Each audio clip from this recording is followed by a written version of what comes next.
Сәлем достар, бүгін сіздерге саңырауқұлақ, яғни грибы вешенкиді қалай қуыру керек екенін көрсететін боламын. Чесночный грибы жасайтын боламыз, өте дәмді шығады, видеоны соңына дейін қараңыз. Саңырауқұлақтың неге вешенки түрін таңдадым, өйткені бұл түрі витаминдерге өте бай, адам ағзасына пайдалы. Сіздерге бағасын да көрсете кетейін, жарты килограммы 1005 теңге тұрады. Маған бұрын саңырауқұлақ онша ұнамайтын, бірақ осы рецепттен кейін дәміне ғашық болдым. Сіздер де міндетті түрде жасап көріңіздер. Ең алдымен саңырауқұлақты тазалап жуамыз. Мен гарнирге картошка пюресін жасайтын боламын.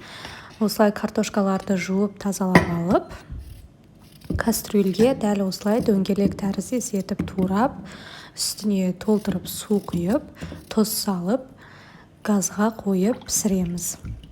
Жұмсақ болғанша пісіреміз. Саңырауқұлақтың барлығын тазалап жуып, осындай тряпкаға түсіріп, суынан біраз құрғатамыз. Келесі пиязды алып, дәл видеода көрсетілгендей өте жұқа етіп турап шығамыз. Қоспалардың барлық мөлшері осы видеоның астында описаниеде жазылған. Келесі сарымсақ, яғни чеснокты да майдалап, қатты майда емес, енді орташа мөлшерге келгенше осылай турап шығамыз. Укропты да майдалап турап шығамыз. Саңырауқұлақты мен осылай орташа бөліктерге бөліп шықтым. Бөлмей осылай бүтін күйінде де қуыра берсеңіздер болады, ол енді өздеріңіздің қалауларыңыз. Келесі қызып тұрған табаға зәйтүн майын кішкене мөлшерде құямыз. Сұйық майды да құйсаңыз болады.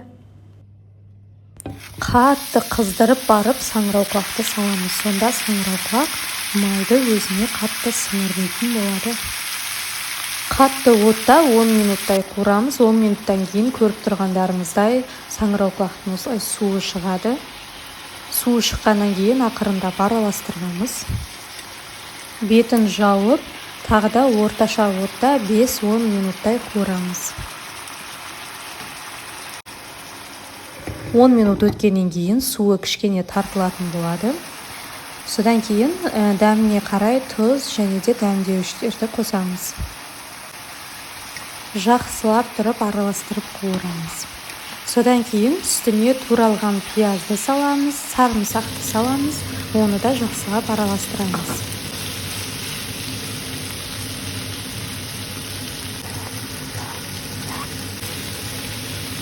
Арасында араластыру арқылы орташа отта осының барлығын қызарғанша қуырамыз.